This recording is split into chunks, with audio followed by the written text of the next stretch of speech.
Started back recording. Perfect.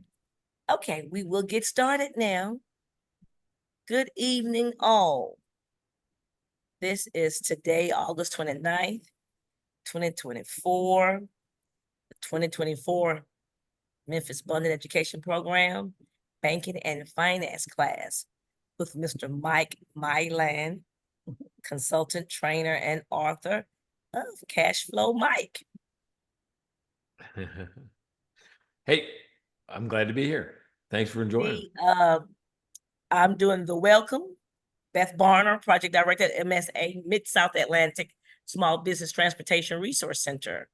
Ms. Melba Chester is here with Director of the Core Development with the MMBC Continuum. She will do the roll call and the homework assignment request from the past. Mr. Mike Milan will be doing the banking and finance presentation. Questions and answers he will have, and also give you a homework assignment. And the closer will be myself. So we are going to get started with Miss Melba. Okay, and good afternoon to everybody. And Mike, how are you doing? Willie, you should say hi to him too. Yeah, there he is. Let me call the roll. I have, is it Excelente Trucking, Fontina Durham? I don't see your own yet. Okay, Wooten Mechanical, Anthony Wooten. Don't see him on yet. Boss Entities Construction, Miss Malone, Lamadio Malone. Don't see him yet. Okay, I know that Kennedy Richardson is with us. Yes. Donnie Bowler is with us. Yes, ma'am. And Deani. Sorry, I apologize for that. That's Brandy fine. Aiden. I'm here. Lavara Brudum with HTL Construction. What about Ronald Meredith? No. Sandra Potter. Lynetta Lynn. Okay, we have Willie Jerry Perry. You said Willie Frazier? I saw Grind City Transportation. Yes. What was the person before that? Jerry Perry? No, was Willie Frazier before that. Jerry Perry is on for, is the name I have for Grind City Transportation. Okay. Yes, ma'am. Yes. Okay. Myron Jones, Jones Capital Investment. No. Travis Patterson. Lamont Harris with Harris and Associates. Yes. Mm-hmm. All right. So Patterson, Travis Patterson is not here and Lamont Harris is, correct? Yes. Okay, thank you. You're welcome. And don't forget, homework is due 24 to 48 hours after the session is over. And let me make a comment. I'm going to give each of you guys a call for you going to send me any missing homework, any class you missed. We're going to arrange for you to see the class webinar.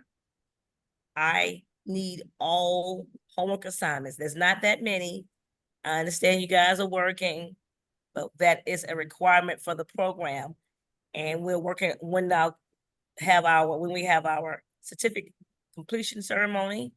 We will have DC and presence will also be in the house, as the young folks say. So we'll make sure we have all of our requirements met. We understand I'm going to call you guys personally because Cedric has been emailing you guys daily almost looking for the homework. It's imperative that we get it to make sure we meet all the requirements from DC. And let's see if anybody new has joined since we called the roll. I don't see anyone's waiting. So we'll go got Anthony. I did mark Anthony Wooten. I don't think I got him before. He came in. I see him on now. Yes, thank you. All right. Yes, Mr. Wooten. Yes, he is. Yes, ma'am. Thanks. Okay, so our stakeholders are here on the screen, and Ms. Melba will name them. And we want to thank our stakeholders, Department of Transportation, MMBC Continuum, MBDA Business Center, MAMCA, MATA, Memphis Shelby County Schools, MLGW, Black Business Association, Memphis Shelby County, I got them for something else, Turner, Tennessee Department of Transportation, Shelby County Department of Commerce, and did I say Memphis Shelby County Airport? Sorry about that. Thank you. In the city of Memphis, that's the one that little round city of Memphis. Oh, City of Memphis. Okay, thank Yes. you. And the TADP, what's that? That's me. That's our technical assistance and developmental pool, and that's where I'm the director of. Okay, That's our training it. department.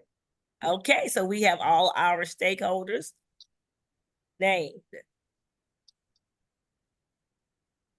Our requirements, I talked about that earlier. We're going to get everybody's homework assignment, class participation, 100%. You can miss 2 classes.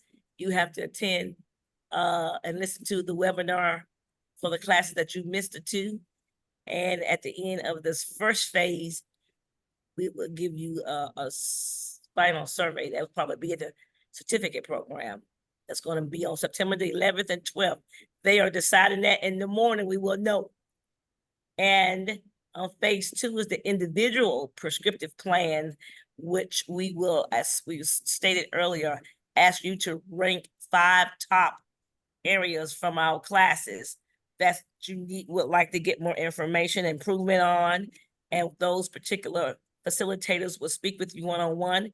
If we find one particular subject is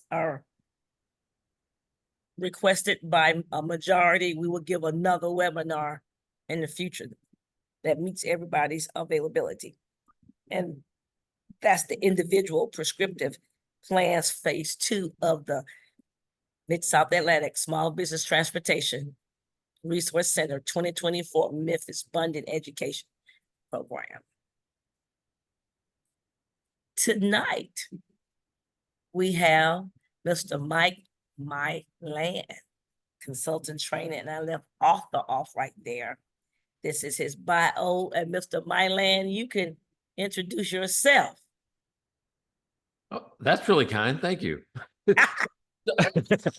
So really what's going to happen is I'm going to do about 5, maybe 10 minutes. I'm going to turn over to Willie Frazier because he's been through my courses 2 or 3 times. We've worked together, and then I'll come in and close it up, kind of clean up, whatever he misses. Willie, you good with that?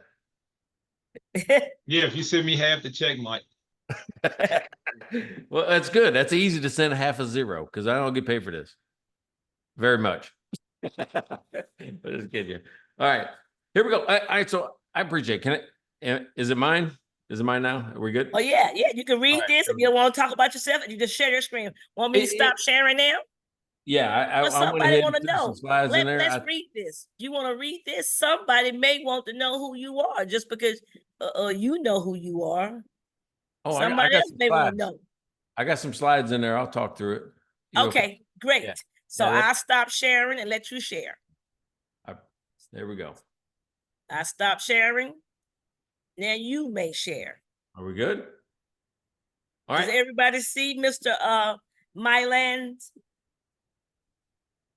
screen? I think we're good. All right. So, hey, live from San Antonio's Cashflow Mike. Are we ready? We're going to talk about banking. We're going to talk about money. We're going to talk about how to use your financial statements to understand what's happening next. So if that's what you thought you were going to learn, that's what we're going to go through over the next 90 minutes to 2 hours, however long it kind of takes us, just to clear a little bit of the noise. We are going to go through several concepts that you can actually use in your concept or in your business today. Around 8 o'clock Central Time, we're going to take a break, right? So about a 10-minute break. So if you're worried about, I got to sit here for 2 hours, no, we're going to take a little break, get something to drink, get something to eat, whatever you got to do, and then we'll reconvene. At the end, there are some homework questions. So there's a few things that you've got to be able to do to be able to know. Don't sweat it. We're going to go through it. It should be something you should be able to answer and be able to move forward in your, is this a certificate, Beth? Is this what this is? Yeah, move forward in this certificate. All right. If you need me, all right. So I'm the type of guy, if you talk to Willie, you talk to Melba, I'm the type of guy that flow. I just get in the flow and I just go. So don't be afraid to stop me. Don't be afraid to say, hey, Mike, I got a question, because I don't want to leave anybody behind. I don't want to be moving so fast that you didn't get a concept and I moved on to something new. Stop me. It's okay, right? We're here to learn. We're here to do something special together. So I want to make sure that we don't leave anybody behind that didn't understand something. We'll move as fast as we need to make sure everybody, the group, it's a small group, so we should be able to move through together as a team. All right. So you can use chat. Sometimes I look at chat, sometimes I don't. So it just kind of goes. But I'm not afraid to just hear what you're saying and be able to go, oh, yeah, I get it. Yeah. Because I look at this not as a lecture, I look at it as a workshop, right? It's a workshop where we're going to, I've got some information to share, some concepts to teach. But I want you to be able to take them, internalize them, and make them part of what you do on a daily basis. Willie, am I right? There we go. Willie, give me thumbs up. We're good. All right. So Mike and I live in San Antonio, Texas. I've written a couple of books, do some other things, but let me kind of go through it. If you're looking for more resources right now, before we even get started, one of the books that I'll even show you some of this today, but even one of the books I got is for free on my website, cashflowmike.com. Download it. It's free. Just go get it. It's 6 calculations. If you don't know what you're doing, when you look at financial statements, you say, man, my accountant, my banker, they always know what they're doing with these things. If you don't know what you're doing, this is a great place to start. So download it. It's 6 calculations to help you understand what's happening in financial statements. If I make statements or anything like that, anybody on this, Beth, Melby, it doesn't matter. That's my email. Make sure that we don't leave people behind, right? I mean, that's how we can connect with each other and make sure that everybody understands what's happening and they got the right information, the right tools. So what do? I am committed to SMBs. My whole mission in life is to eliminate cash flow as the reason that businesses fail, right? That's what I've done. I mean, I eliminate cash flow as a reason that businesses fail. You can fail for other reasons, product market fit. You can fail for bad partnership, all those other things, but not because you run out of money, not because of that. And what's kind of cool is that it says I've written a couple of books. I just released my 3rd book last week on my birthday, by the way. So I now have 3 books that are out on the market. These two are about financial analysis.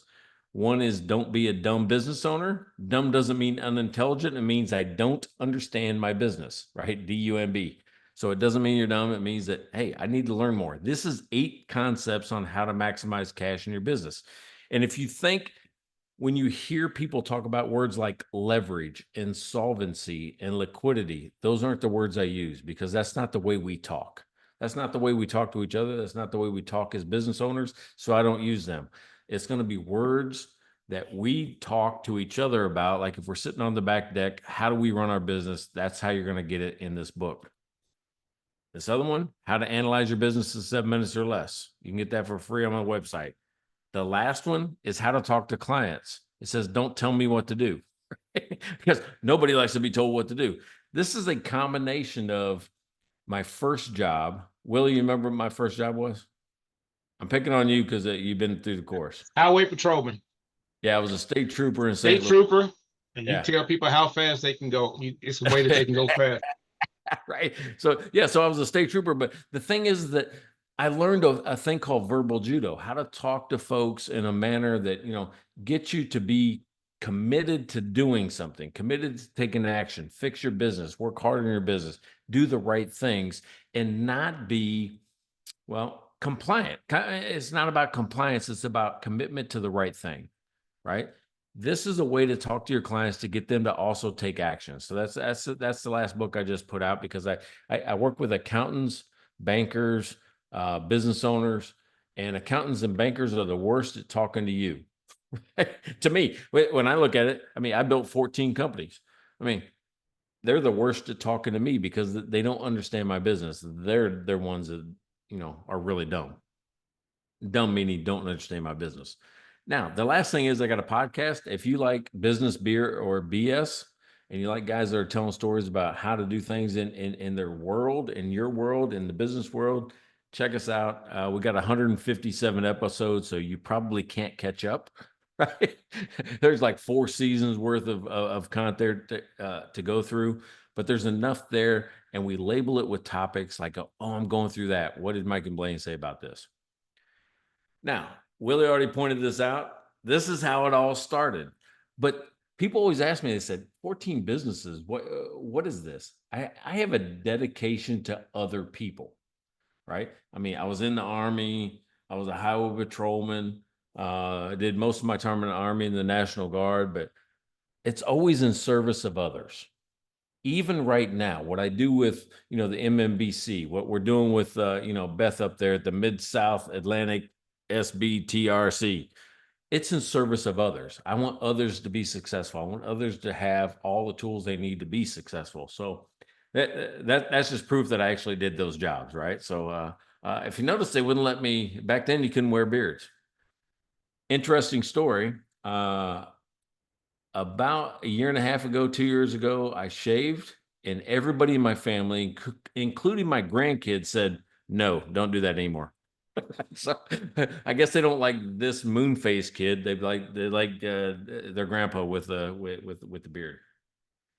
Now, here's how we got to this point. I left the highway patrol because my family outgrew my income. Sorry. My family outgrew my income. Is that weird? That's a weird voice now. Something happened. Excuse me. I'm a state trooper. I'm sitting at home and I'm writing a student loan check. I have an MBA out of Baylor University. And I'm writing a student loan check. And my 3rd daughter was just born. And it didn't make sense. The money I was making as a state trooper didn't match up with the family that I created. I'm like, I gotta do something else. Why am I writing a check for education and not using it? So I started a janitorial company, right? And you're like, going, janitorial company from being a state trooper? I'm like, going, yeah, how many skills do you think you have as a state trooper? I was in the military academy. I was in the highway patrol academy. Guess what they teach you to do in both of those places? Clean. So I started a janitorial company. So in the janitorial company, I did that for about 2-3 years. So this is back, it started in the 1900s and then kind of carried over into 2000s. I always tell that with my kids. I'm like going, oh yeah, back in 1988, this is what we did. Well, and I do that because it's funny, right? Because if I say it that way. But this was the day that I changed the business model. I left being a janitorial company owner and became a hotel staffing company owner, which means I took the same people, and instead of cleaning, what we started to do was just provide staff and people for hotels.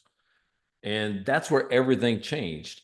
And with this, I opened 27 offices in 9 states in 3 years. So when you're doing that, you start to run into cash flow problems. Believe it or not, it's called growing too fast or growing broke. And this is where you really learn about how to work with the banks. So if you thought you were going to come to this presentation and hear from a banker, no, you're going to hear from a guy that teaches bankers. I teach at the Graduate School of Colorado. I've taught at the Graduate School of Banking at LSU and the University of Washington. And I teach bankers how to work with business owners like us. How do you have that conversation? What are the things that we can do to actually have a better banking relationship? So my hope today, over the next 90 minutes to 2 hours, is to give you a couple of tools to have a better financial conversation with your banker and put you in a better position to get, well, loans if you need them, by giving you the answers to the banking test. Right? But when I say the banking test is, sometimes they take all of your information, they go behind the door, and 2 weeks later they call you on the phone and just say, no, we're not going to give you a loan. But they don't really tell you why, or they tell you why. They say, oh, it's because you don't have a current ratio of higher than 2. And you still don't know what they're talking about. So what we're going to do is we're going to talk about, what are they looking for? What can I do to improve it? How much could I ask for or should I ask for? So you're not embarrassed like maybe I was in the past when I made loans. I'd ask for a number and they'd come back and approve it at a lower number. Why? Because I didn't understand what they were looking at, and I didn't like that. All right. So this was the picture that changed everything in my financial life at the bank, this one. And it came from a banker, a friend of mine that says, hey, Mike, let me kind of teach you what the bank looks at.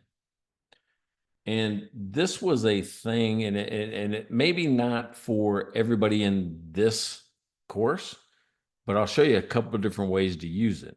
This is a concept that we're going to go over today called the financial gap. Will you remember that, the financial gap? All right, so here's the thing. If you go jump over a sidewalk, Melba, if you go jump over a sidewalk, do you want the gap to be small or large? Small. It's easier, right? It's easier to jump over a small gap than is a large gap. That's the same thing in your business. The larger this financial gap is, the harder it is to run your business, the more money it takes.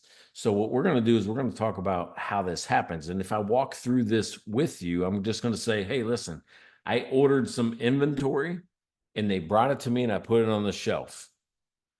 And then they give me an invoice saying, hey, pay for this inventory. And then all of a sudden somebody buys it, but it takes a few days, and maybe it takes 30 days or 60 days or 90 days. Then somebody buys it. And when they buy it, I give them an invoice. So think about that. I bought it 60 days ago, then somebody bought it from me, and then I got to wait for them to pay the invoice. At the same time, I got all these invoices coming to me, maybe even from the person that sent me the inventory. And so their invoices are sitting on my desk. And there's a point in time that I pay it. So the difference between this top line and this bottom line, and we'll get into it a little bit more in a bit, is called the financial gap. This is money coming in versus money going out. These things don't happen in silos. They don't happen in separate instances. They happen at the same time or overlapped. So that's what we're going to talk about, is how to balance and manage cash flow so you know how much you need on short-term credit, like your credit card, like your line of credit, or how much you need in long-term debt, like in term loans, right? So we're going to talk about that today. All right. Next, I built this program called the Clear Path to Cash. And I think I at least once, I think twice a year, Melba brings me into Memphis and we do a 2-day seminar there where I go through every single calculation about how to manage cash and maximize cash in your business. Well, this is where that all started. That whole program that we built started with this diagram. And this is a cause and effect chart, right? So if I look at it now, I wanted to know why I didn't have money. If you've ever said this to yourself, my accountant says I'm making money. How come I don't have any?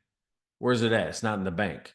If you've ever said that, it's because you're not paying attention to where money goes next, right? So I always kind of start where like going, hey, I lost money this month, low net profit margin. What can I expect next? Remember, this is a cause and effect chart. If this happens, what happens next? Will I follow the arrow? Oh, I might have negative operating cash flow, which means my expenses are now higher than my money coming in.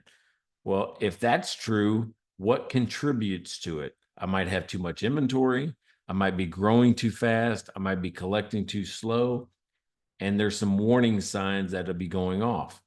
This low current ratio, and we'll go over what that is, and low quick ratio, we'll go over what that is. But there's warning signs that start to tell you, hey, this is happening. But what we do is we say, oh my God, I can't make payments. I can't make payroll. I need to go borrow. And I go borrow from somebody. When I borrow, this little warning sign pops off, high debt to equity ratio. And when that happens, I'm probably paying too much interest because I'm starting to borrow more. And I might have misfinanced my company, which means using the wrong loan product to buy a purchase. And I'll get into that a little bit later. And then, of course, all of these things on the outside contribute to the inside while you're just running your business. So I know that's a lot. We haven't even started the course yet, but I wanted to say that that's why I'm here, because most people don't look at their business from this point of view. So I'm not the banker. I'm not the, consultant that, would tell you that all you got to do is raise sales and you make more money. It's let's understand what are the real things that we do on a daily basis that we can impact, that we can change to make a difference in our lives. So I can have a better relationship with the bank, so I can put more money in my own account. Are you guys good with that? All right. So what I want you to do is focus on the one thing that matters most. When people say, oh, that's cash flow, Mike, you know how hard it is. Any of you guys got a nickname? Like out in the world, you got a nickname, your friends call you? Any of you? Nobody. 0 people. All right, it's just me. I'm the only guy with a nickname in the world. But here's the thing: when they start calling you that, it like feels weird. You're like, I'm Mike. I'm not cash flow Mike. But it came that way because I was teaching at the banking schools, and I said, hey, profit doesn't matter. Profit is paper. I want you to have more cash. So they started calling me Cash Flow Mike because I stopped talking about profit in the banking schools. And I'm just, after about a year and a half, I'm like going, that's pretty good. People remember Cash Flow Mike better than they do Mike Milan, right? I mean, think about how hard, Beth, how hard was it just to remember how to pronounce my name in the beginning? Is it Milan? Is it Milan? Is it Yes, correct. Yeah. So I'm like going, if I just tell you it's Cash Flow Mike, you're like, oh, I got it. I already know who that guy is. It's Cash Flow Mike. More people call me Cash Flow Mike now, 5 years later, than call me Mike, unless you're a friend of mine. All right. So focus on what matters most, and that's cash. So today, we're going to talk about how to deal with your banker, right? From the business owner's point of view, how to deal with the person I have to work with to finance my company, to be the quarterback of my banking relationships. You got to look at that. You got to look at the person you're dealing with and say, that's the guy that I trust to call the right play. That's why I use the word quarterback, because the person they assign you, that business banker, he's got to know when to call in treasury management because you got too much cash, and they got to pull in the armored car because you got to take it different places, or you're supposed to invest so you can make interest because it's just sitting there and you're not doing anything with it yet. Or I got to know if you need a mortgage on a commercial property because you're expanding and you're getting more things. I need that banker to be the quarterback and call every play with me. So that's what this whole day is about, is building a better relationship with the bank. All right. So learning objectives, right? So we're going to do a few different things, right? What do bankers hate about us? Believe it or not, nobody ever starts their program by saying, what do they hate about me? But I'm going to start there today. What do you think a banker hates that you do, that you just do it because you think that's what you're supposed to do, and maybe they don't like it? And then we're going to talk about the banking products and understanding, how you can work better with the bank. And this is the big one. How should debt be structured in your business? Nobody teaches you that. You just kind of fall into different things. Oh, here's a credit card. Here's a line of credit. Here's the this, that, and the other. If you understand how it's structured, then you'll make better business decisions and you'll use the credit properly. And then, how to become familiar with how they make financing decisions on the backside. All right. So let's talk about, what do you think a banker hates about you? How about, it's Grind City, but I know that's not Grind City. What's your name, sir? Jeremy. All right. Jeremy, what do you think is one thing that a banker hates about you? You didn't think we'd start there. Like, what do you mean they hate me? I don't know. Maybe just not having a clue of what direction you want to go. Just clueless. See, this word right here works both ways. You don't understand your business. So yeah, that is one of the things that they don't like about small business owners. They don't understand how it works, right? The big four things, the first one, nobody ever starts here, right? Nobody ever starts with, oh, my clients aren't loyal to the bank. You think that's true or not true? Not loyal to the bank. Well, let me ask it a different way. How many banking products do you think the average small business owner uses? Take a guess. You can be wrong, but don't be wrong. 2. 2. So the average small business owner uses 2. Does anybody get a different answer? She says 3. All right. What if I told you the answer was 15? Yeah, because nobody thinks about that way. I'm a small business owner, but I got a business checking account. I got a personal checking account. I got a business savings account. I got a business personal savings account. I got car loans. I got mortgages. I got, IRA accounts. I got, these type of things that are all banking products. There are 15 of them. And guess what? How many do you think on average that we use with any one bank? On average, think every business owner across the country. How many banking products you think are used by any or by business owners by any one bank? I use the same bank. How many products? She says 5. Anybody got a different number? 1. One. The answer is 1.8. I've said that in banking schools with 75 bankers in the room. I said the average that any business owner uses with any one bank out of the 15 products they generally use is 1.8. And they'll call me a liar. They'll push back. They'll actually yell at me from the back of the room saying that can't be true. Well, then I ask that person, hey, can you open your wallet and just show me how many products you got in your wallet right now? And they'll pull out the Southwest Airlines credit card, right? That's by Bank of America. And they'll pull out, American Express. And then they'll pull out their own debit card.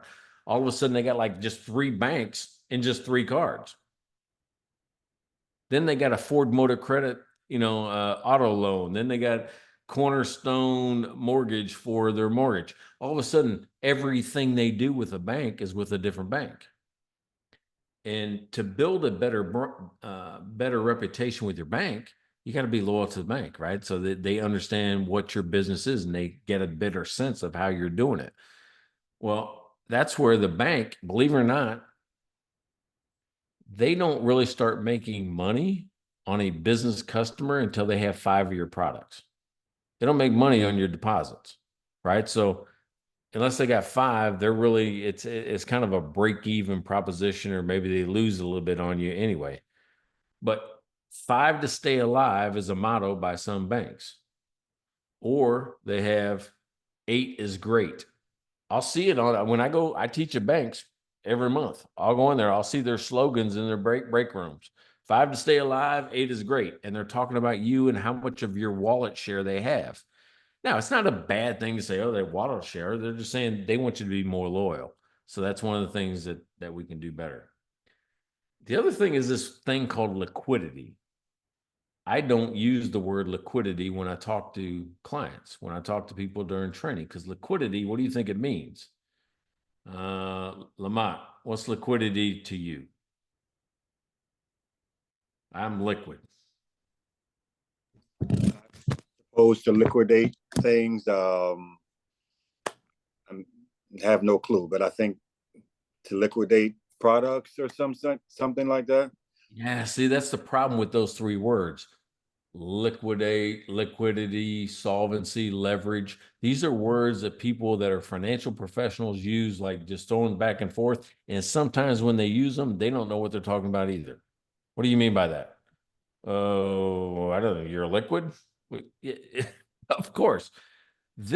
All this means, and I'm going to talk about it, is that you're taking too much out of the business. But liquidity is the wrong word. Taking too much out of the business means that you don't believe in your business.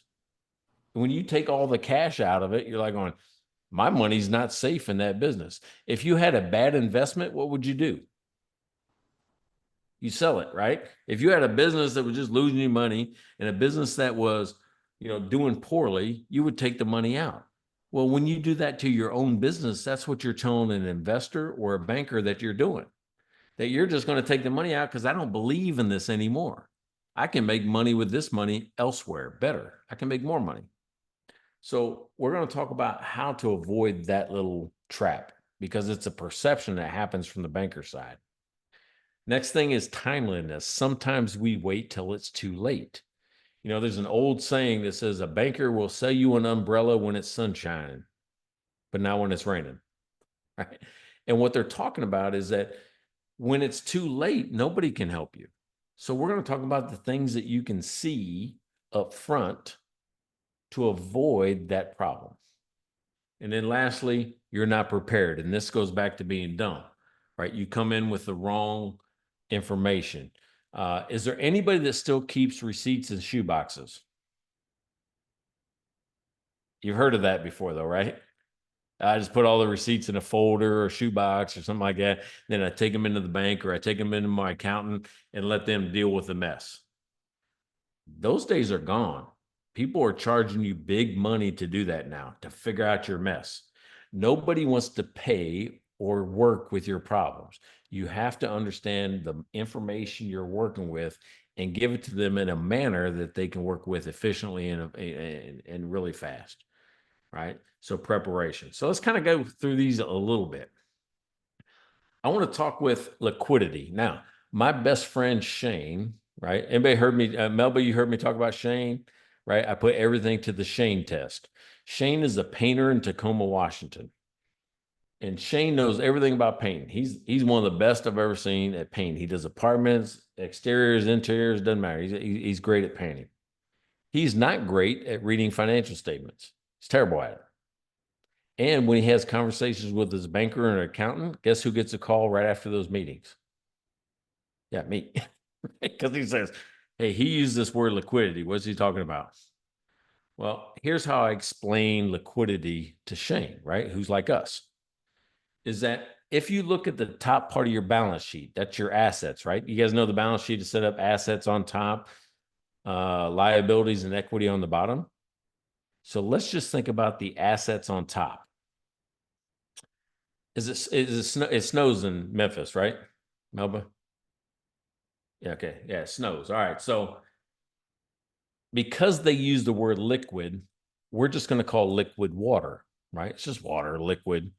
But what they're really talking about is cash. And they're talking about how fast things can become cash or how fast can things become water.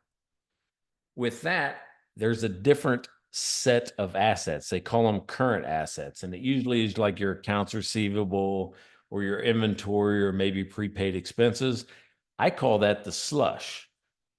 Slush, because if you know snow, if you know rain and ice and all that, sometimes there's ice and water. It can become water. It just takes a little bit of time, right? It has to melt down to it.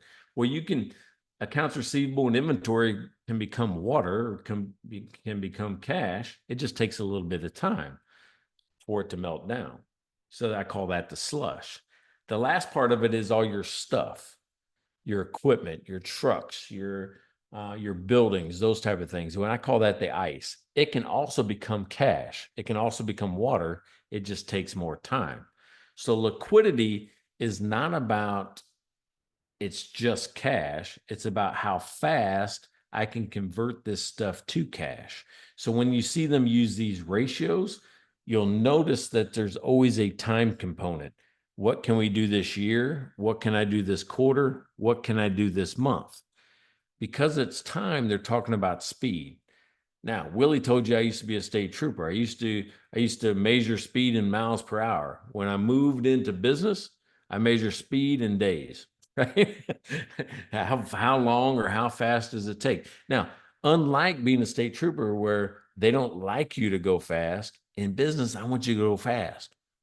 I want it to be as fast as possible. So we measure it in days and we want it to be as few days as possible to do some of this stuff. So that's liquidity. Remember, if somebody says, what's liquidity to you? It's how fast can I convert this stuff to cash? That's all it's talking about. That makes sense? Lamont, I think Lamont tried to answer. All right, good. Lamont quit. He's gone. All right. Still here. I'm still here. No, Yes, I mess with it you, man. makes sense. I mess with It you. makes sense. That's it. All right, so let's look at some of these liquidity ratios so I can kind of explain what it means to be on that kind of time frame. So this one here is called the current ratio. And these are I can't remember if I gave you the actual things, but if not, it doesn't matter. You can put any numbers in there from your own balance sheet. Current assets divided by current liabilities equals the current ratio. If you hear somebody say you should have a current ratio of blah, they're really saying, does your business support itself? That's all they're saying. Do you just generate enough money in your own day-to-day business to just keep up with yourself? Right? Can your business support itself? Not do more, not do less, just pay for your own bills. Well, Shane on the other side doesn't understand what a current asset is. He doesn't understand what a current liability is. So I have to give him examples. An example of a current asset is a checking account. An example of a current liability is your credit card, right? Something that I'm supposed to pay in this year. The checking account is something that moves every day. Money goes in and out of it really fast. That's why it's current. It's things that happen within 12 months this year. So when we divide that 2.4 million, I just leave off the zeros, divided by 1.8 million, it equals 1.35. So is that good or bad? Here's what I'll tell you about ratios. When somebody puts a number in front of you and they say, is that good or bad? Ratios don't mean anything unless you compare them to something else. Doesn't matter. It doesn't mean anything. So here's kind of the goal. If you see a current ratio, and here's what you kind of want. You want that to be, see the alligator mouth, higher than 2.0. Now you're like, well, what does that even mean? This 1.35, 2.0. Well, remember, current asset was your checking account. Current liability was your credit card. If I got a 1.35, this is saying for every dollar I owe on the credit card, I have $1.35 in checking to pay for it. But what they want me to have is for every dollar I owe on the credit card, they want me to have $2 in checking to pay for it. When I say that to Shane, he kind of gets it more. Here's kind of a pattern you're going to see me go through today. If you see me do a ratio like this, remember the way you read these is this number on the bottom. They call it the denominator. It starts with a D, it means down on the bottom, right? So this is always a 1. So for every one of these, and let me annotate, for every one of these, there are 1.35 of these. So what they're saying is for every dollar in liabilities you have $1.35 in assets to pay for it. That makes sense? Yeah, so that's kind of how you read that current ratio. And I hope that's what we're trying to get out of this, Melba, is that I want to be able to educate on, hey, what is this stuff they're even talking about so I can make better decisions?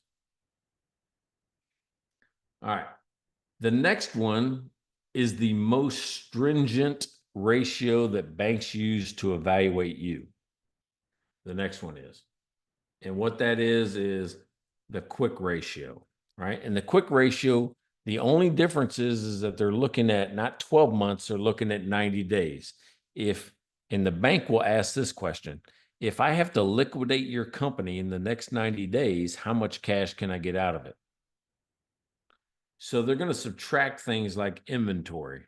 They're going to subtract things like your prepaid expenses from your current assets. The reason why they do that is that the inventory, generally, we can't sell all of our inventory in 90 days without discounting it.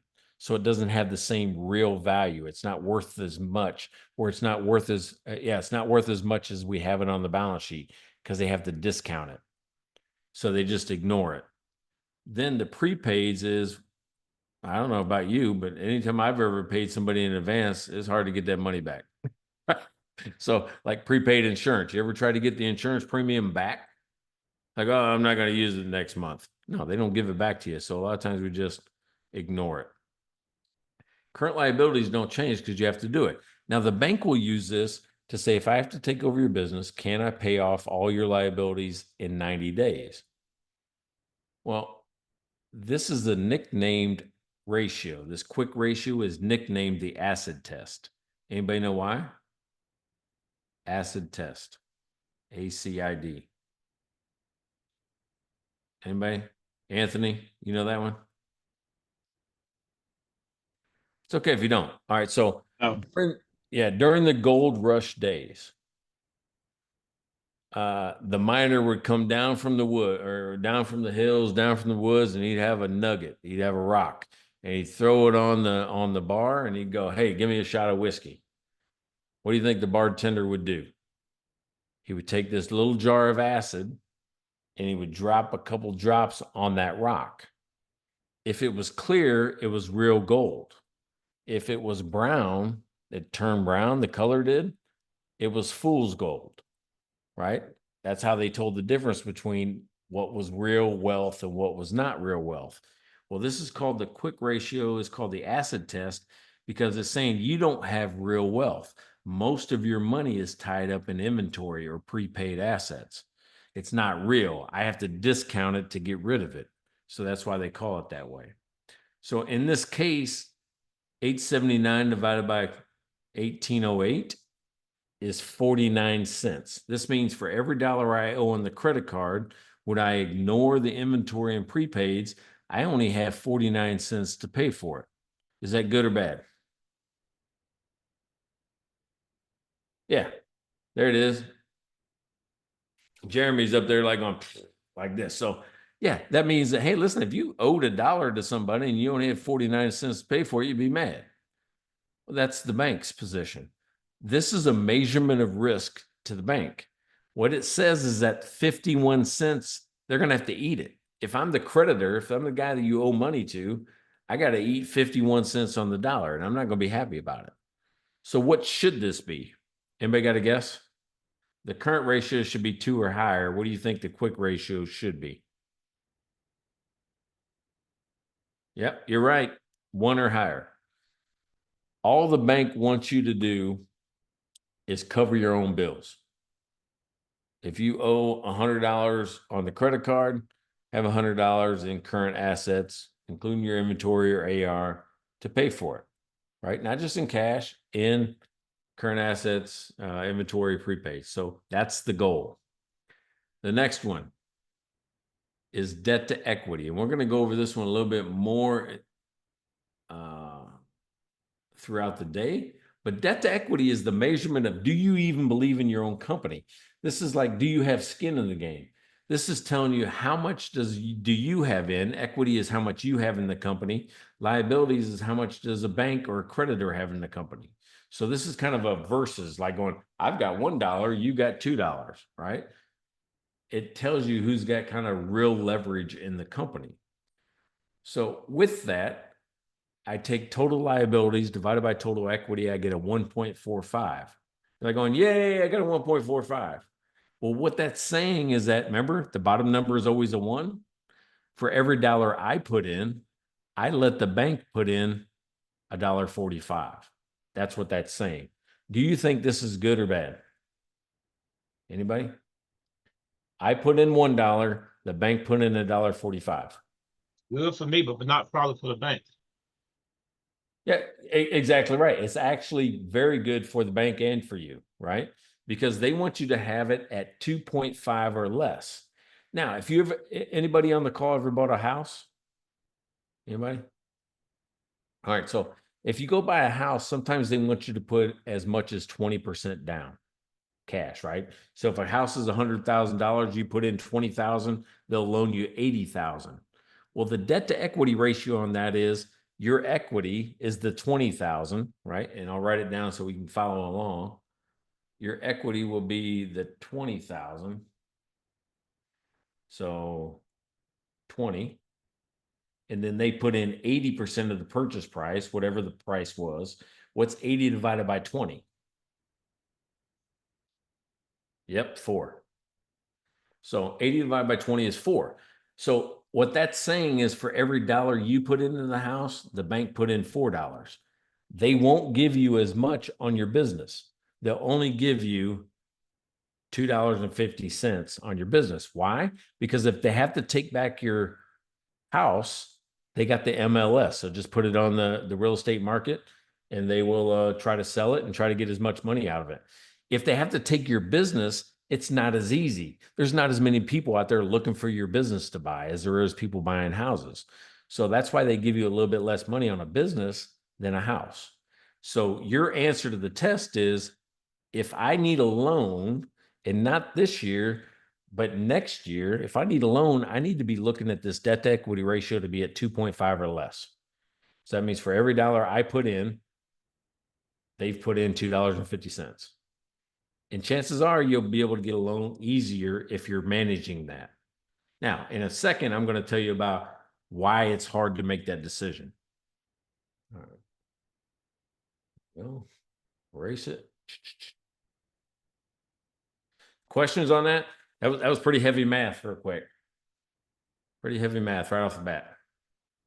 All right. And let me go to the next one. So let's move forward to timeliness. Here are some warning signs that banks look at that tell them that you waited too long to ask them for help, right? The first one is you got negative cash flow, and I'll put them up there so you can write them down while we're talking. Negative cash flow. I mean, come on. If you can see it, they can see it, everybody can see it. You're spending more than's coming in.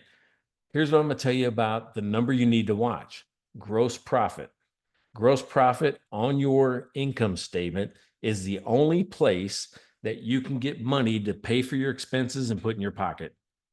Gross profit is the only cash. Sales doesn't mean more cash.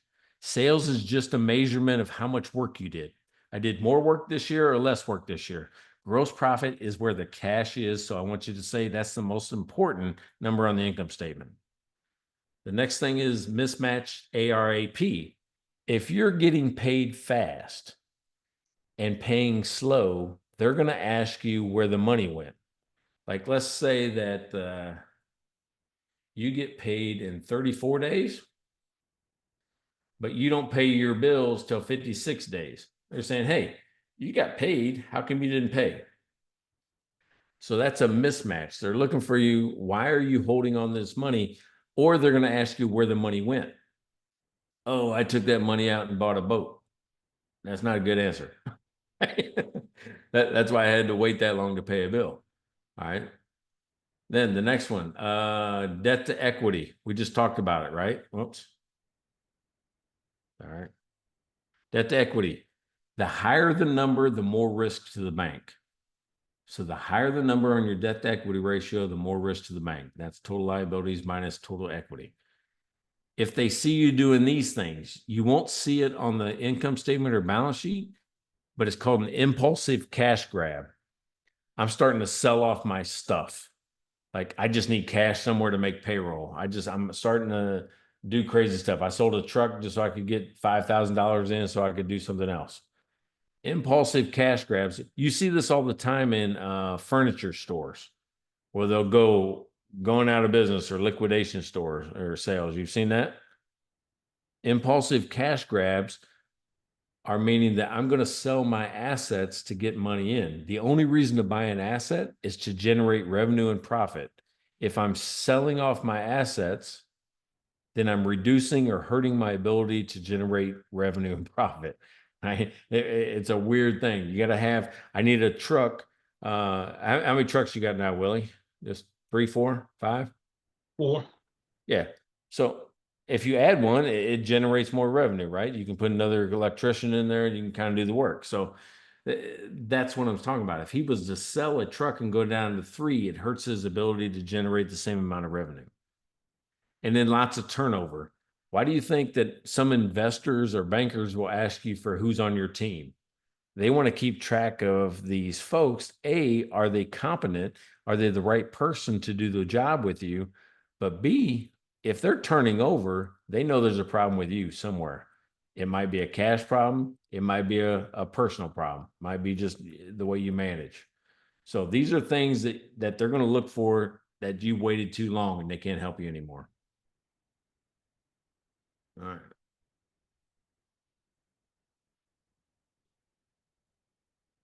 Okay. The last one, or this was, you guys want to take a break here, didn't you, Beth? All right. Let me go through these real quick and then we'll take a break right after this. These are what they call the 5 C's of credit. Anybody ever heard of that? 5 C's of credit? These are how the bankers evaluate you when you go to apply for the loan. They're going to say, are you the right person? So it's not only about can you pay for the loan, but will you pay for the loan? Both of those have to be yes. Can I pay for the loan and will I pay for the loan?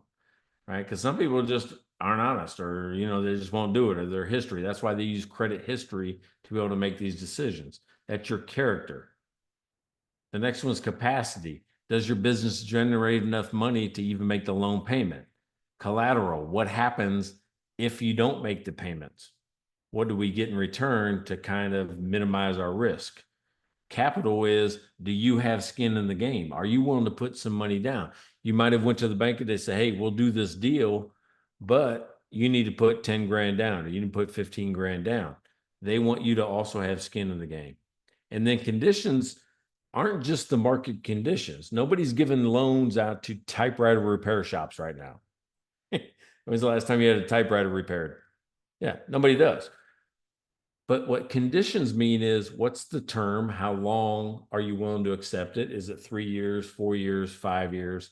What's the interest rate you're willing to accept? 3, 7, 10, 15%. So conditions make the risk go away. You got to remember, all of these are to help minimize the risk for the bank in case something bad happens. Not saying it's going to happen, but in case it does, they're trying to minimize the amount of money they lose in the transaction, because you're getting the money up front. They're trusting you, and this is how they trust you. So why don't we, before I go into loan structure and how you should structure your debt, take our 10-minute break. Beth, you good with that? All right. So I have about 5 after, meet up about quarter after.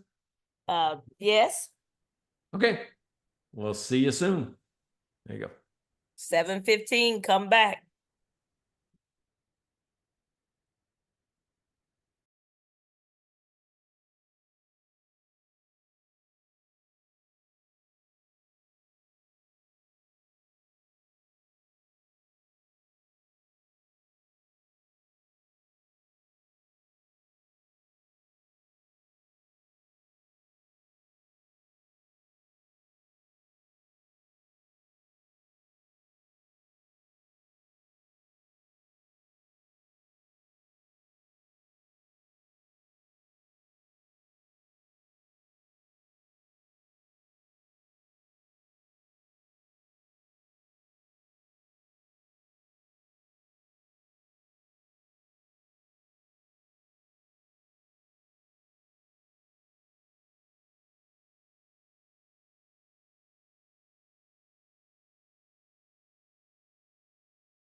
7:13.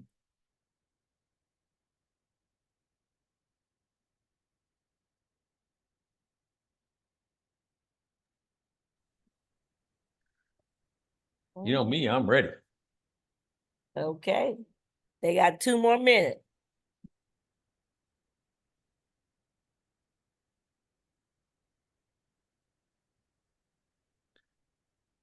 Kennedy, Anthony, you guys ready for football or no? Don't care? Ready. All right. All right, so Absolutely. yeah, the wife surprised me with tickets. I'm going to be at college game day on Saturday at Texas A&M and Notre Dame. Ooh. That's a good one. Yeah, it's going to be a good game, right? She went. I went to Baylor, but she went to A&M, so we kind of support the Ags. Well, I went to Notre Dame last year. Tennessee State, HBCU. Went up there and played Notre Dame and got beat, but we got some money, right? Right. Yeah. Hey, so, hey, touchdown Jesus. That's a real thing, right? I've never been to a game there. That's a real Well, you thing. know, Yes, it is. Yes, it is. It's awesome. what Yeah. was funny about it, it was hot.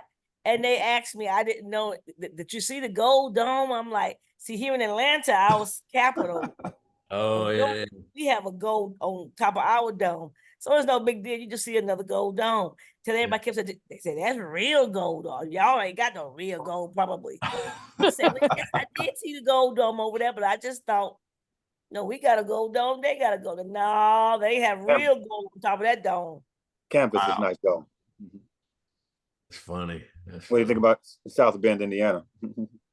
Well, we didn't do anything, but what's funny though, once the game is over, you cannot tailgate on their campus.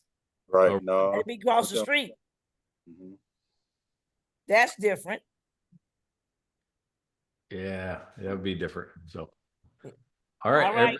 everybody getting back. We're ready. 7:15. So we got 45 minutes of play. Hey, Beth, you were about right. It was going to be around this slide that you put in your 10-minute break. So you were about right. I looked at the change of the titles. Yeah, there you go. So, all right. So we'll go ahead and get going. I think, is everybody back? Yeah, it looks like most people are back. They're gonna come back, yes. Yeah. All right. So here's what nobody talks about, right? I've got an MBA. I've ran 14 companies. Nobody ever tells me this is how you should structure your debt. Like, I mean, how do I actually use all these different products that they tell me about? Nobody tells me this stuff. And it took me a long time to figure this out, right? You got to remember from the 1900s to now. But here's the thing. I'm going to blame it on my mom for not knowing it sooner. So you're like, yeah, just going to blame my mom. And it's her fault because when I went to high school, she said, you know what you're going to be when you grow up, Mike? You're going to be a doctor. And then the scores started to roll in. She said, ooh, chemistry, ooh, biology. Maybe you're going to be a dentist. Then we went through and played that game for the next 3-4 years. And she said, doctor, dentist, accountant, chiropractor. The last thing before I graduated, she goes, you'll probably be a lawyer, right? It was the last thing in the world she wanted me to be. But if you look at all those jobs, they're all about the person, right? That's why I'm talking about debt. They're all about the person. Just because your doctor retires doesn't mean you go with the next guy in line. Sometimes you'll shop it. Just because your accountant moves on or does something different or retires, you don't just pick the next accountant that he sold to or your lawyer. You start to shop it. But let me ask it a different way. If she would have told me, you know what you should be, Mike? A beer distributor. Like she had said that instead of doctor, I would have understood debt a lot better, faster, and sooner. And you're like, oh, how's that true? Is there a beer distributor in town? Just in town. You see their big building, right? They might even, if it's the Budweiser guy, they got the eagle on the building. You guys have seen that? Do you care who the CEO of that is? Not generally, no. But if you pull up into the parking lot of that place, what do you see? You see buildings, you see trucks, you see forklifts, you see shelving. It's all this stuff. Well, if you look at it that way, let's talk about how you buy stuff in your business, right? That's the first level of debt in any business. All that stuff you saw from the building to the shelving. And that's called gross fixed assets. On your income statements, it might be called furniture, fixture, and equipment, or it might be called property, plant, and equipment. It doesn't matter. It's all just stuff that we buy to run our business. I need a building. I need a truck. I need a shelf. What I'm going to say is that how do you finance that if you don't pay cash? This is if you don't pay cash for it. What loan product do you use to buy these? And where does the money come from to make that payment? That's what I'm going to discuss next. So a gross fixed asset, I think we all know. If you go buy a car, what kind of loan do you get? Do you guys know? Yep, term loan, right? They say, oh, you're going to pay it for 5 years. That's called a term loan. So on a term loan, that's what we're doing. We're just paying whatever term it is, 3 years, 5 years, 7 years, or whatever that is. Where does the money come from to make a term loan payment? Do you guys know when you're like you're forecasting out next year? Where does that money come from? I gotta make these loan payments. It's not in your income statement, believe it or not. The interest might be, but the payment's not. Because it comes from your profit or your retained earnings. And the reason you got to know retained earnings is because when net profit gets moved off the income statement, like that's how you get to start over. Well, oh my God, we lost money in January. How do we get to start over in February? Well, because they take the loss and they put it on your balance sheet in the form of retained earnings. So those two numbers are equal, roughly. The reason why they're not exactly equal is because I don't know how much money you took out for yourself. But the net profit gets put into the retained earnings line, and that's what they calculate to determine how much you can afford in a loan payment is this net profit. So if you have loss after loss after loss after loss, chances are you're not going to be able to get a loan because you can't even support yourself. So you're not going to be able to support a loan payment. The next part, if you have any inventory and, or payroll, if you do the next part right, you'll only ever have to make one payment for this stuff, ever. Other than that, your customers will make the payments for you. And let me explain that. The next level of debt that any small business should have, and I'm not talking about upper level debt where we're talking about mezzanine financing and grants and stuff. I mean, I'm just talking about just basic foundational debt to make your business work right.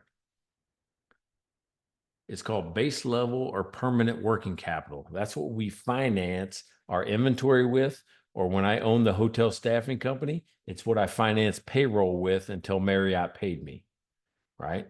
So it's base level or working capital. Now, the thing is I just said, if you do this right, you only have to buy this once. You get it with a loan. You get it with a 5 or 7 year term loan. Now over here, it popped up 20 units because I said I would have got this sooner if my mom would have asked me to be a beer distributor instead of a doctor. Because when you go into a grocery store or a convenience store, doesn't it always seem like they have enough of everything? Most cases. There's always enough Coors Light. There's always enough Bud Light. There's always enough stuff. Well, the way they get there, and this isn't the inventory class, but they use this calculation called PAR, which is periodic automatic reordering, PAR.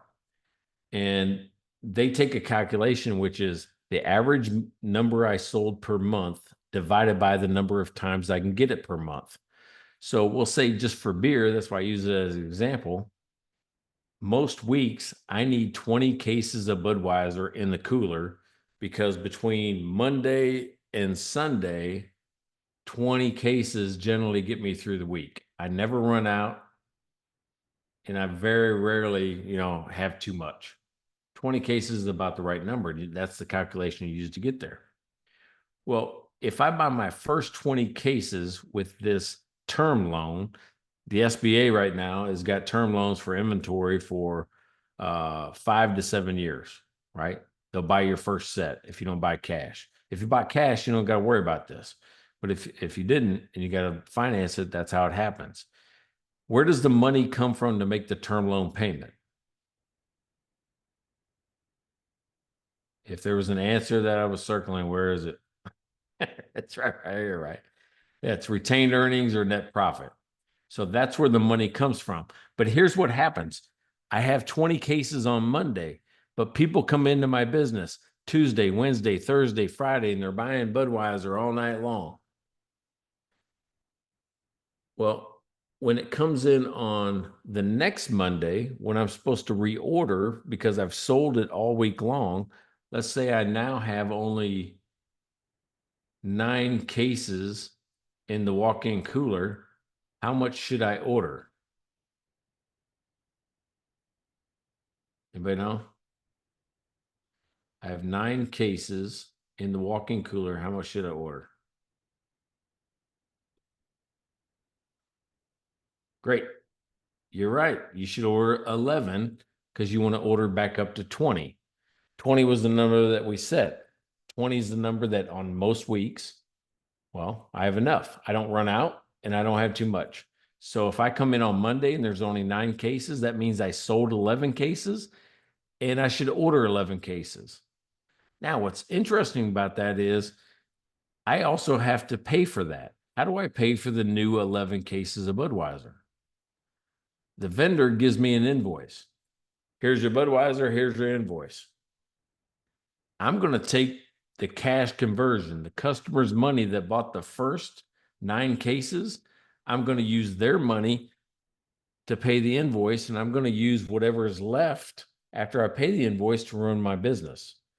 That's what I'm saying. Gross profit matters, not the sale, because you still have to pay for the new replacement of inventory. So the customer, whoever bought this 9 cases, you use their money to replace it. Whatever's left over, you use to run your business. That makes sense? Because you need the Budweiser to keep it going. Now, here's what happens sometimes of the year. Do you think there are weeks that aren't normal, that you sell more beer than others? Like what would be a week that you would sell more beer than a normal week? Anybody? Holiday or anything. 4th of July. Yeah. Matter of fact, 4th of July is the day that the most beer is sold in America. 4th of July. But then you got Super Bowl, you got Cinco de Mayo, you got St. Patrick's Day, Labor Day, Memorial Day, you know. Do you guys know what the busiest bar day of the year is? When more business is done in a bar than any other day of the year, on average. St. Patrick's Day. No, there's another one that's even busier. New Year's. Nope, that's usually amateur night, right? We don't even go out then. Now, it's the Wednesday before Thanksgiving. It's like everybody comes back to town. They're going to go see their family. It says, hey, before I deal with those people, I'm going to get a little loosened up before I do that. Or what they're talking about is, it's my friends that came back, and usually we all grew up around the area. So we go back to the spot and we connect. So that's kind of what happens, on that day. But what I'm talking about is those days of the year kind of look like this. Meaning that Super Bowl, I sell more. St. Patrick's Day, Cinco de Mayo, 4th of July, I sell more.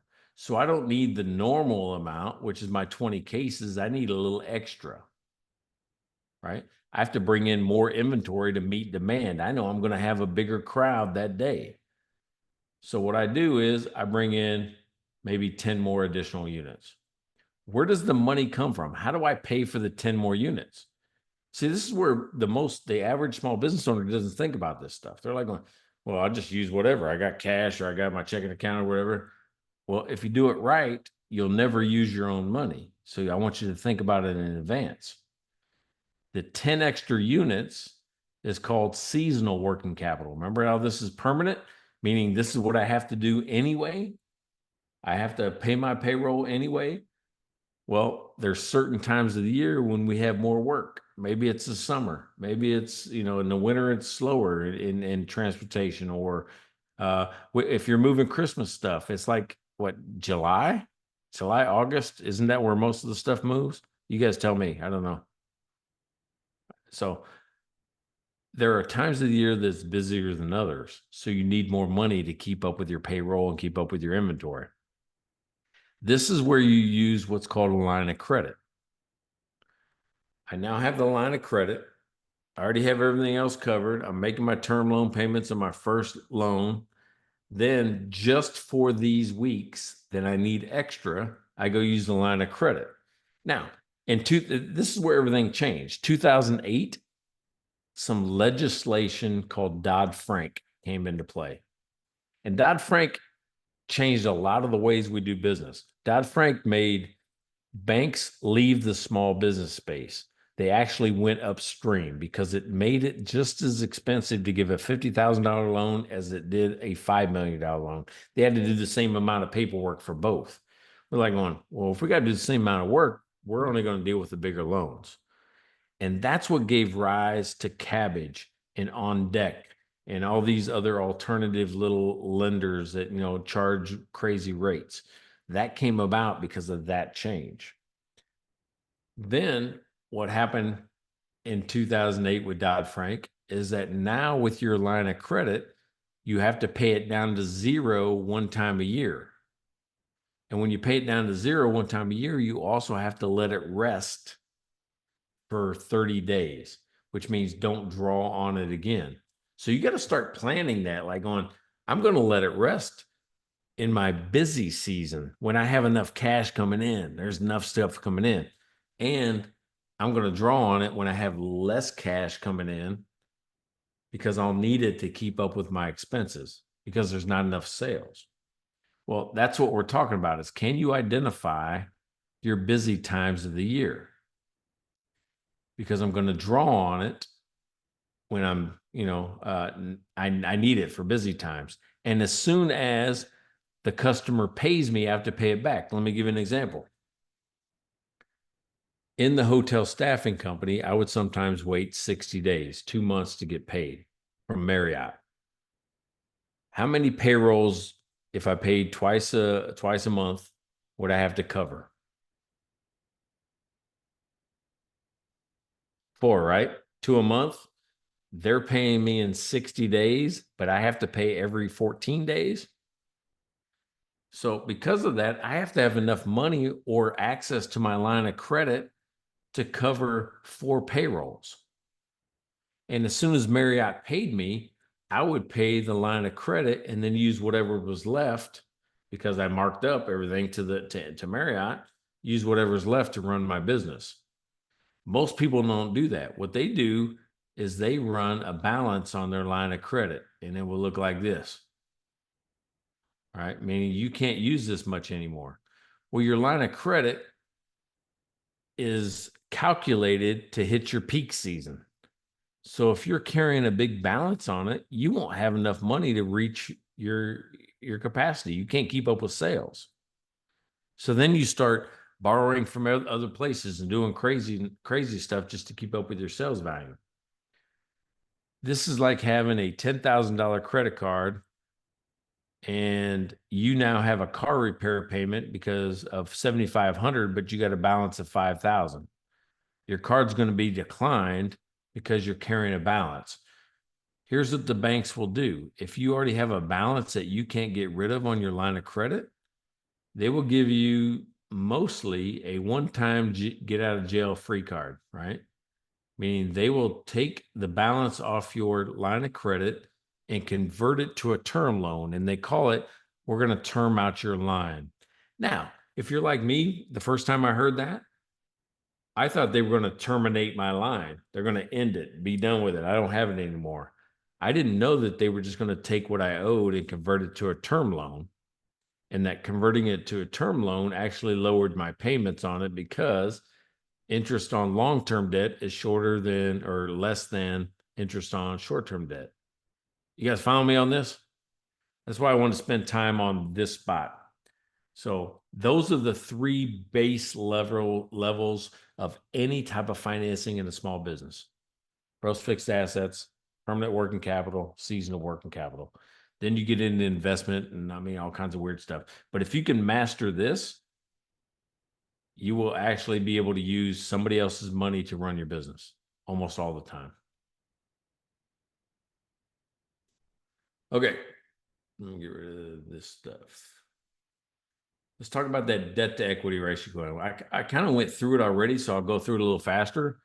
But the reason why the debt to equity ratio is so important to me is because it puts you in the middle of a fight. It used to be you couldn't run your business without a banker and accountant, right? They're giving you advice on how to run your business. What you don't realize is they give you advice and it's opposite. The banker tells you one thing, the accountant is telling you the exact opposite. They're both right. They're just never right at the same time. You got to know when one person's right versus the other. The accountant is trying to save you money in taxes. So they want you to pay less tax. They want you to make less money. So they do things in your tax strategy to create less profit because you pay tax on profit. Well, where does profit go on the balance sheet? Remember the retained earnings? That's what the banker's looking at, the retained earnings. If you have less profit and losses and those type of things, you also have less equity. The banker wants you to have more equity because he has to lend against the equity. That's the debt to equity ratio. The higher your equity, the more he can give you. So when I say they're both right, but they're not right at the same time, you got to know, who am I going to listen to this year? If I think I'm going to need a loan this year, I have to listen to the banker. If I don't need a loan this year, I have to listen to the accountant and pay less tax. Does that make sense? This is how you make the decision, because it's always confusing to me. It's always been confusing. Why is he telling me to do this and the accountant wants me to do something opposite? It's because you're in the big fight between the two. They have different motivations to help you. Both right, never right at the same time. You have to make the decision. This is also a ratio that helps them understand if you even believe in the company. When this ratio is too high, the banker will say, well, you're not even putting in your money. Why should I put in mine? What was the number this should be at? You guys remember that? What was the number that should be at? Debt to equity ratio. Just went through it. It's in your notes. 2.5 or less? All right, let me do this. That's the sweet spot, 2.5 or less. Here's the thing. Here's why. Remember the house? They put in 80% of the purchase price. And you put in 20%. You guys remember that? It equals a 4. The higher this number is, the more risk to the bank. What if they let you put in 10%? Right? So now we got you putting in 10% of the purchase price. How much do they put in? 90. Who has more risk if you don't pay? The bank, right? Because that's now a 9. When I say that the higher the number, the more risk to the bank, that's what I'm talking about. They have more money in your business than you do. They have more money in your house than you do. That's why in businesses, because they can't get out of it, they want you to be at 2.5 or less. So the higher the number this is, the more risk to the bank. That's why it's important. And you got to know almost a year in advance if you need a loan, because they want to see you moving in the right direction, moving towards that 2.5 or less. All right. So in a sample company, let me show you how it looks, and you tell me if it's good or bad.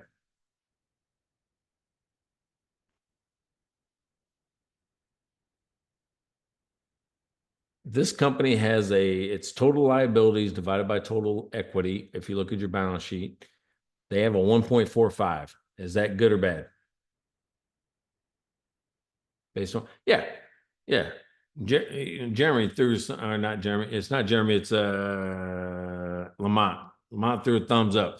So That's exactly right. We want this to be 2.5 or less. This means that a company is managing debt well. They know how to handle their debt. This is actually a good sign. It could put them in a position to get a loan later, right? So that's a good sign. All right. The next thing they're going to look at is this thing called EBITDA. EBITDA is a substitute word for cash flow, right? That's what you got to know. Technically, it's your profit, and they're going to add back in things. They're going to add back in interest. They're going to add back in tax, depreciation, and amortization. Now, you got to realize this about depreciation and amortization. These are accounting techniques that follow the matching principle of accounting, which means they're going to spread out the expense of what you bought, a truck, a building, doesn't matter, over the time that it's supposed to generate revenue. It's called the useful life, right? If they say, hey, we can depreciate this for 10 years, what they're telling you is that piece of equipment is supposed to generate revenue for you for 10 years. And then they spread out the expense. Here's the cool thing. Nobody ever pays or writes a check for these two. It's non-cash. You've already bought it. You're making your loan payments or you paid cash for it. They just spread out the expense to match the revenue that's coming in. They turn in interest, or they add back interest, because we make different decisions on how we finance our company. You might use a bank loan to get your company going. I might have had an investor. Who pays interest, the bank loan or the investor? It's always the bank loan, right? The investors don't pay interest to be part of it, or I'm not paying the investors interest. So you add back in the interest to make the companies look the same. You add back in depreciation and amortization so they look the same. Taxes are just a result. No, that's not an operational expense. It's a result of everything you did. So they add that back in as well. The remainder, the number that they're looking for, is the amount of money you have available to make loan payments. That's what the bank's trying to do. This is the amount of money you have available to make loan payments. And in general, they're going to give you 3 times whatever this number is.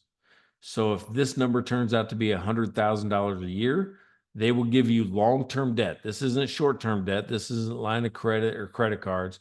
This is long-term debt in general 3 times. So if I make $100,000 in EBITDA, they will give me about $300,000 in long-term debt. So if I want to buy a building, that's about all I'm going to get. So if I want to buy something that's $400,000 in purchase price, they're going to say, hey, you know what? If you put 100 in, we'll give you the rest. That's how they kind of come up with that. 3 times EBITDA is about what they'll give you in long-term debt. The other thing they use it for is this other calculation. And I'll tell you the calculation, but we won't teach it. It's EBITDA divided by the current portion of long-term debt plus interest. Really, how much do you pay in debt payments every year? You want that number to be 1.25 or higher. Here's what that means. If you ever see debt service coverage ratio, DSCR, if you ever see that on a piece of paper that comes across your desk from the bank or government or whoever, DSCR means debt service coverage ratio. For every dollar you owe in debt, you have $1.25 or more to pay for it. So if you see it, compare it to that number, 1.25 or higher. Remember, I'm trying to give you the answers to the banking test. 1.25 or higher is what they're looking at. All right.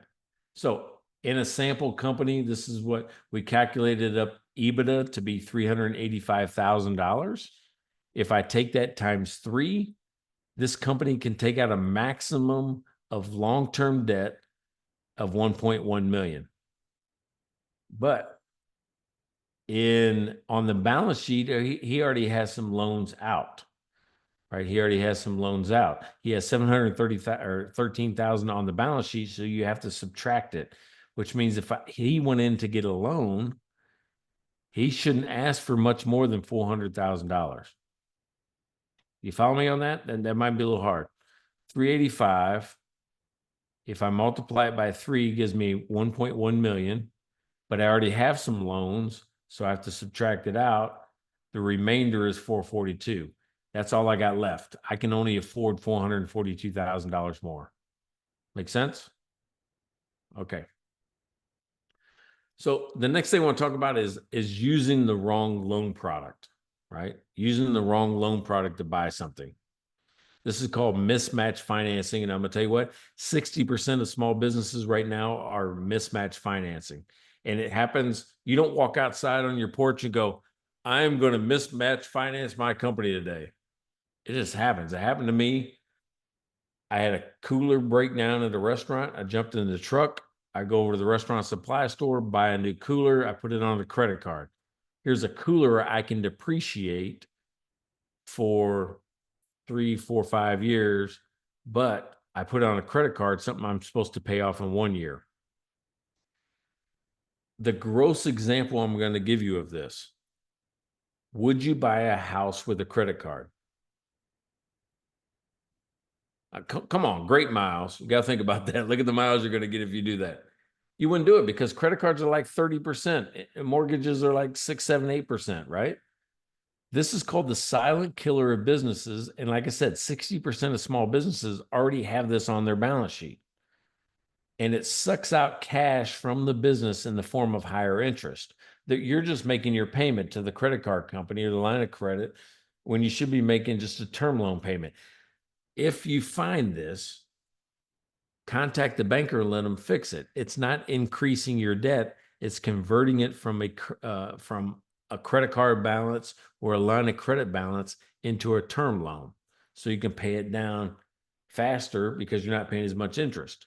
Here's the way you find it. You ask yourself, gross fixed assets, did they go up? If they went up, then on the balance sheet, that's where we're looking. On the balance sheet, long-term debt and cash should also go up at the same amount. That means I used long-term debt or I used cash to buy it. If these don't equal, that means you probably used a credit card or a line of credit to buy it. Now, here's the rule. This is why this works. The rule is the length of a loan that you use or get should match the life of the asset. So if you look at the government's, the IRS table for useful life, if you look at that and it says the useful life of this thing you bought, truck, desk, I don't care what it is 5 years, then you finance that with a 5-year loan if you don't use cash. Because when payments end, so does depreciation. And you're in a good position to replace it if you have to later on. The length of the loan should match the life of the asset.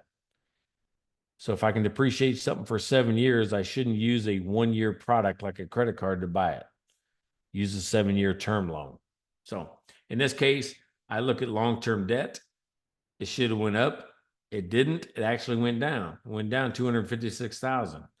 So then I look at cash and like on Mike, that's retained earnings. That's not cash. Remember, retained earnings is profit. Profit gets put into your bank account in the form of accounts receivable that becomes cash or the form of cash. The balance sheet has to balance. So it came in here, but it also hit up top. So if I add these two together, do they match?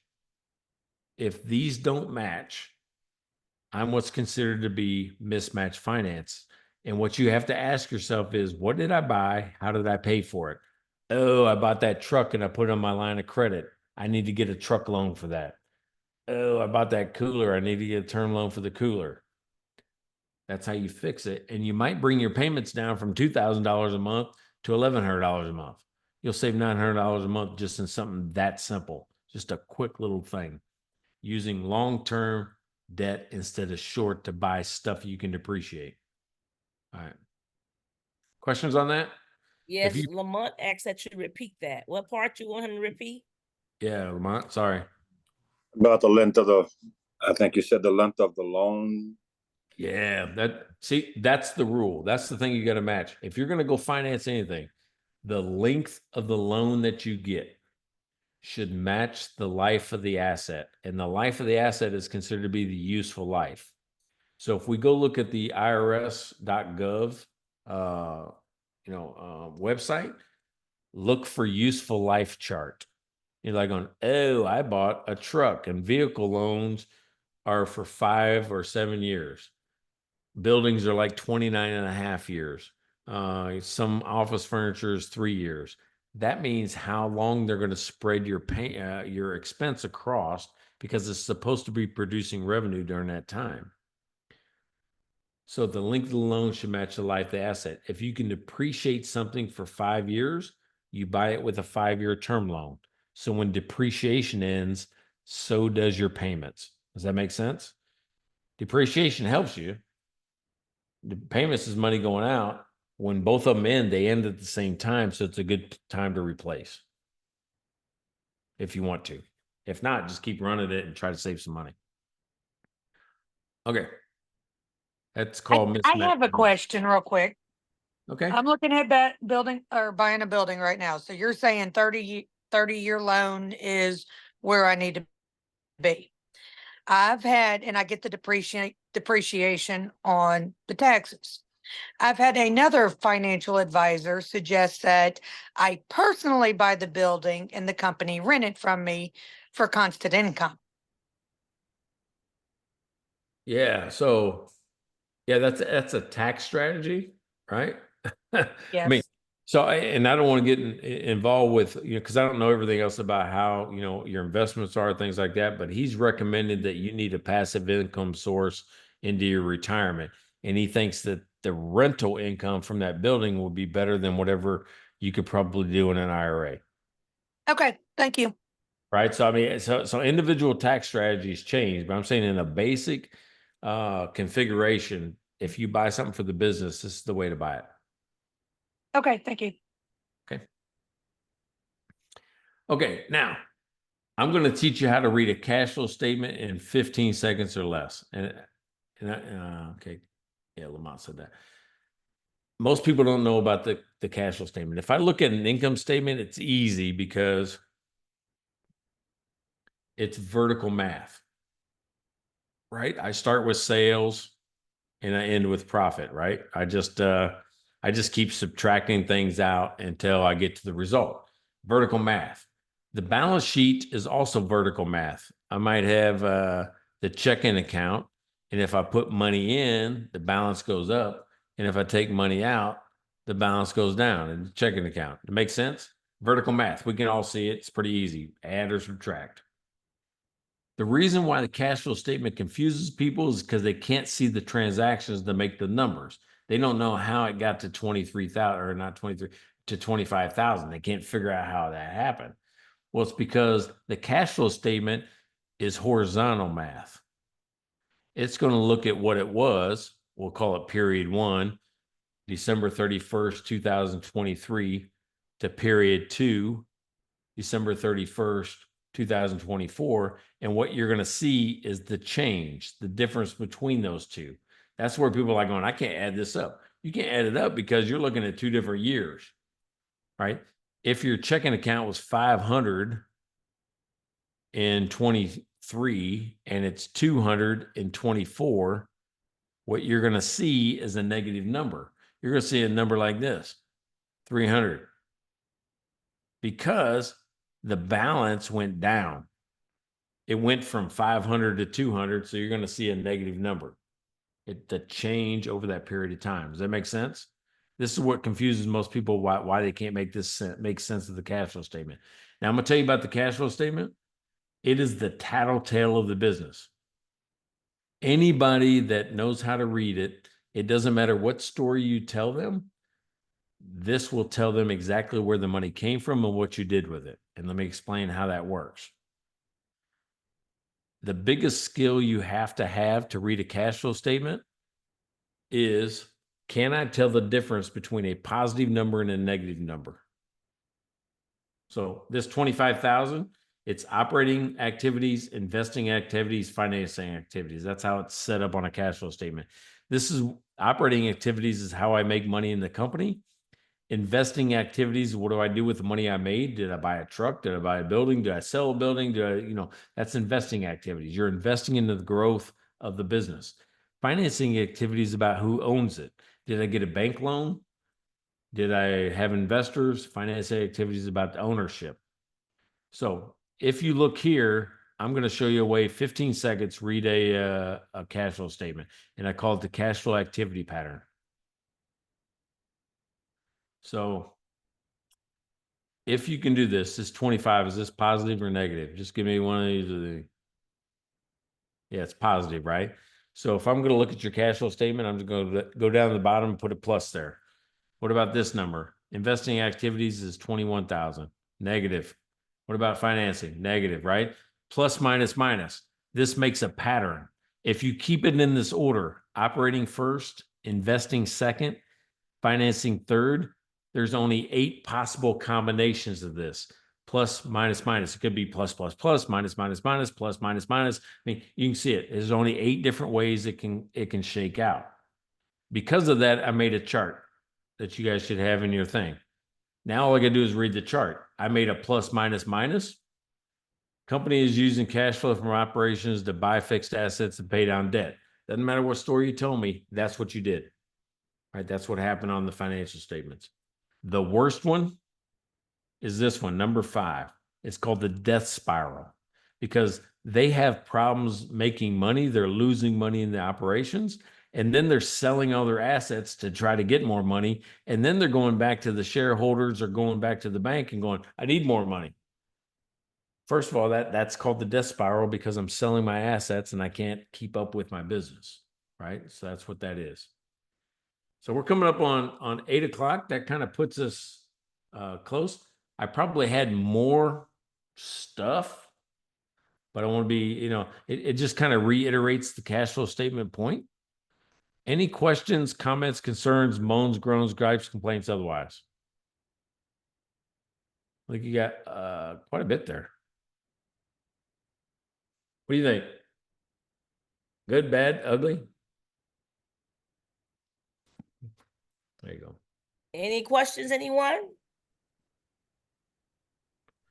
A lot of questions, but not enough time in this session to answer them. So, but good information.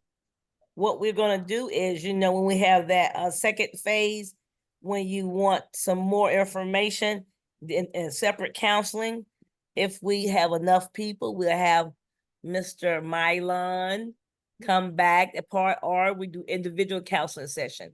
So that part, when we can get some more, that way he'll look at you, be able to assist you individually.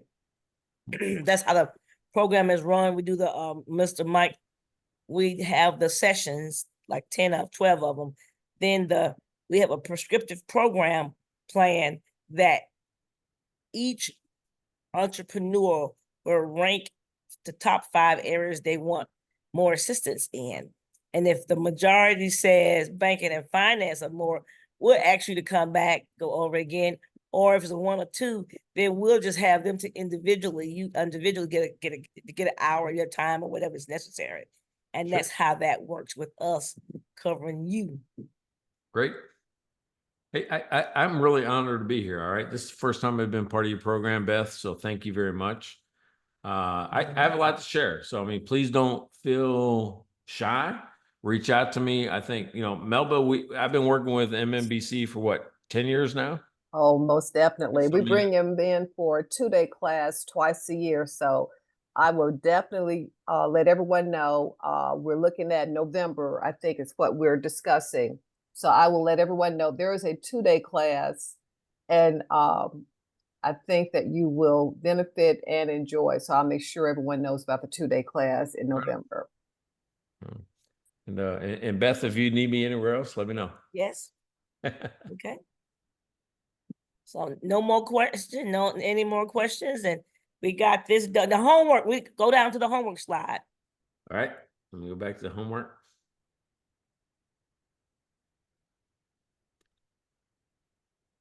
Yeah. Where is that? Huh. There we go. Right there, homework.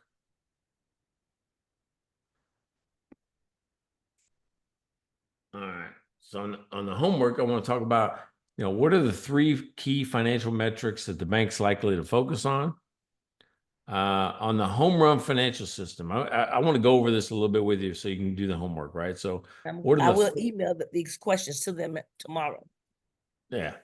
So, Okay. what are the 4 bases in this? And the 4 bases are the income statement, the balance sheet, and the cash flow statement. Those are the ones that you use, and the home base is the whole system collected. It's the home run financial system, right? That's where you'll see it on the slide. And how do they contribute? The income statement talks about, the operation of the business. The balance sheet is the culmination of every single decision you've ever made. And the cash flow statement is kind of the tattletale of the business, right? And that's how you can kind of use that to kind of help you.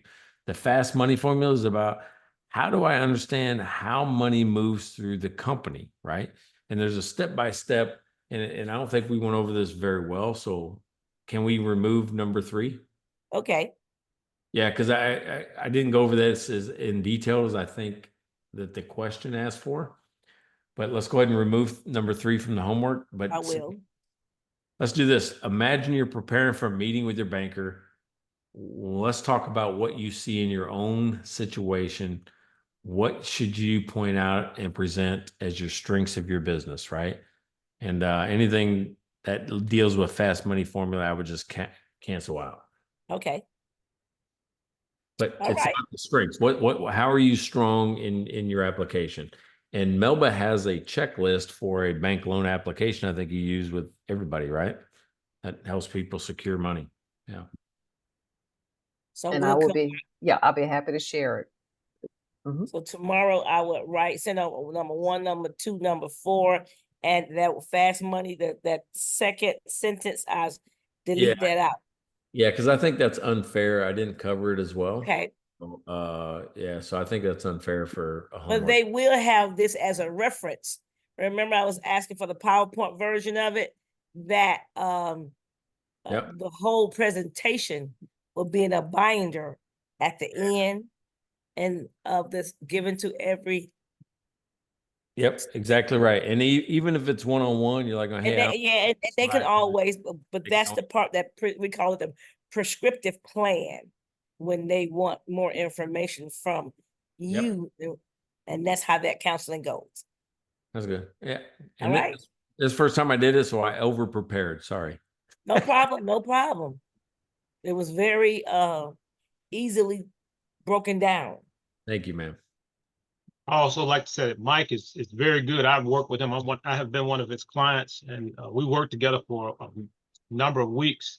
And he taught me a lot, and just listening to it again just was refreshing. And Mike, you really improved your slides a lot. They are a little bit different than what they used to be, but he's very good. Thank All you. right. I really appreciate that. So this is it. No questions. This the end of this session. Cedric and myself will be calling each of you guys to get you guys caught up on your homework, because we coming to the end of this program. So we'll talk with you Friday. It's tomorrow. Then you got the holiday, and then we're waiting to find out. Put on your calendar right now, you guys. September the 11th or September the 12th. We will finalize tomorrow what date will be the certificate program. Certificate of completion. So thank you, Mr. Milan. We got your information. Give them the email again. Yep. It's Mike@cashflowmike.com. Mike@cashflowmike.com. MikeCashflowMike.com. You got it. All right, then. Thank you for coming aboard with us, and we'll be reaching out back with you. Thank y'all. Good Appreciate night, you. everybody. Thanks.